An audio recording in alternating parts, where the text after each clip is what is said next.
एक वॉरियर जो दुनिया का सबसे स्ट्रॉन्ग स्वॉर्ड्समैन बनना चाहता था, जब उसे रियलाइज होता है कि देखना ही उसकी सबसे बड़ी कमजोरी है, तो वो क्या करता है? अपनी आंखें बंद करता है? नहीं, वो अपनी आंखें फोड़ देता है। गाइस, आज का एपिसोड सिर्फ एक्शन नहीं था, ये था ego versus enlightenment, strength versus understanding और immortality versus humanity. Welcome back. आज हम ब्रेक डाउन करने वाले हैं हेल्स पैराडाइज सीजन 2 एपिसोड 8 और ट्रस्ट मी, इस एपिसोड ने पूरा नैरेटिव शिफ्ट कर दिया। एपिसोड स्टार्ट होता है एक साइलेंट पीसफुल सनराइज के साथ। यंग तामिया शॉर्ट प्रैक्टिस कर रहा है, हर स्लैश प्रिसाइज, हर मूवमेंट कंट्रोल। उसकी एम्बिशन सिंपल नहीं थी, वो स्ट्रॉन्ग नहीं बनना चाहता था, वो हिस्ट्री के हर स्ट्रॉन्ग वॉरियर को डिफीट करना चाहता था। उसका ड्रीम था, मैं सबसे तेज बनूंगा, सबसे शार्प बनूंगा और मैं सबको काट दूंगा। लेकिन फिर एंट्री होती है एक ओल्ड मास्टर की, वो तामिया को इजीली डिफीट कर देता है। तामिया शॉक में, मैं यंग हूँ, फास्ट हूँ, स्ट्रॉन्ग हूँ, फिर कैसे हार गया? मास्टर का जवाब सिंपल था, तुम ग्रेडी हो। और ये लाइन सरफेस पे सिंपल लगती है, पर अगर आप ध्यान दो, ये पूरा एपिसोड डिफाइन करती है। मास्टर एक्सप्लेन करता है, हर चीज सीखने की कोशिश करोगे तो किसी चीज में डीप नहीं जा पाओगे। उस वक्त तामिया को कुछ समझ नहीं आता, लेकिन सालों बाद बैटलफील्ड पे सब समझ आता है। फिर आते हैं प्रेजेंट में, ताओपा के अगेंस्ट फाइट चल रही है। तामिया रियलाइज करता है कि जब उसकी आंखें खुली होती हैं, वो ताओ को प्रॉपर्ली फील नहीं कर पा रहा, विजुअल्स उसे डिस्ट्रैक्ट कर रहे हैं और तब वो अपनी आंखें डिस्ट्रॉय कर देता है। ये कोई हीरोइक मोमेंट नहीं था, ये मैडनेस था, पर कैलकुलेटेड मैडनेस। और जैसे ही वो ब्लाइंड होता है, उसकी सेंसेस शार्पन हो जाती है।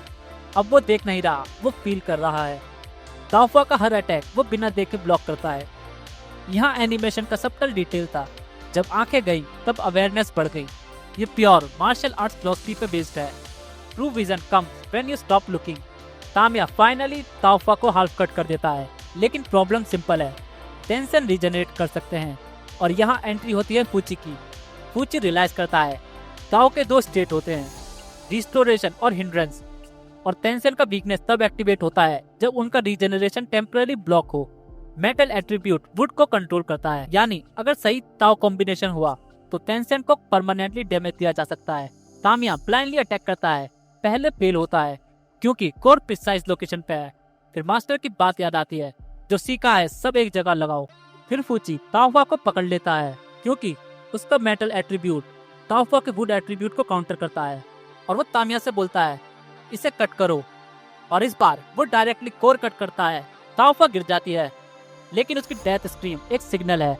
यहाँ एपिसोड टोन शिफ्ट करता है। हम देखते हैं जूपा और ताओपा का पास। ये विलन नहीं थे, ये प्रोटोटाइप्स थे, कैसल के बाहर छोड़े गए एक्सपेरिमेंटल बींग्स। इनका पर्पस था ताओ का सीक्रेट अनलॉक करना, इमॉर्टैलिटी अचीव करना।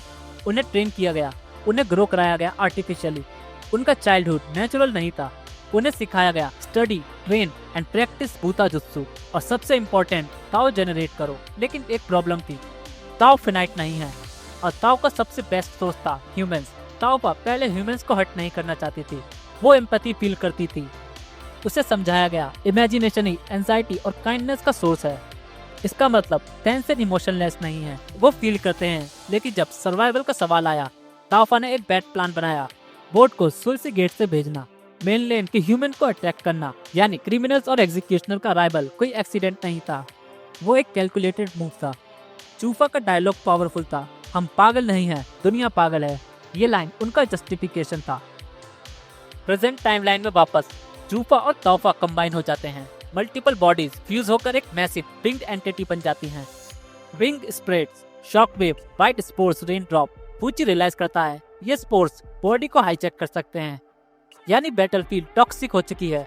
आजा अटैक करता है। मेटल ताओ वुड के अगेंस्ट इफेक्टिव है, वो डैमेज देता है, लेकिन मॉन्स्टर के दो कोर हैं, डबल हार्ट, डबल रीजनरेशन। आजा हैवीली इंजर्ड हो जाता है। यहाँ एक और लेयर है, तामिया सिर्फ मॉन्स्टर को मारना नहीं चाहता, वो हिस्ट्री में अपना नाम चाहता है। उसका ऑब्सेशन स्टिल अलाइव है, ब्लड लॉस हो रहा है पर वो हंस रहा है। आजा भी अपना ट्रांसफॉर्मेशन अनलीज करता है। इस बार वो कंट्रोल मेंटेन करने की कोशिश करता है। ये बैटलफील्ड सिर्फ टेंशन वर्सेस ह्यूमन नहीं है, ये ईगो वर्सेस रिस्पॉन्सिबिलिटी है। फूची फाइनली रियलिटी बोलता है, सिंगल फाइट में कोई नहीं जीत सकता। तामिया और आजा एक दूसरे को पसंद नहीं करते, पर सर्वाइवल ईगो से बड़ा है। तोमा इंटरवीन करता है और फाइनली टीम फॉर्मेशन होता है। 4 fighter, 1 monster and 2 course. Episode यही क्लिफ हैंगर पे खत्म होता है और फिर हमें एक पोस्ट क्रेडिट मिलता है। मेनलैंड साइड एग्जीक्यूशनर होराई की तरफ बढ़ रहे हैं। उन्हें पता चलता है कि कुछ लोग मर चुके हैं। शोगन एक स्पेशल विसल यूज करता है। ये वही विसल है जो दोषी मॉन्स्टर्स कंट्रोल करने के लिए यूज करते थे। अब गवर्नमेंट लेवल का इंटरफेरेंस स्टार्ट हो चुका है, यानी नेक्स्ट एपिसोड में बैटलफील्ड और क्राउडेड होने वाली है। अब सबसे बड़ा सवाल, क्या दोनों कोर एक साथ डिस्ट्रॉय होंगे? क्या आजा कंट्रोल लॉस करेगा? क्या तामिया ब्लड लॉस से मरेगा या लेजेंड बनेगा? नेक्स्ट एपिसोड डिसाइड करेगा।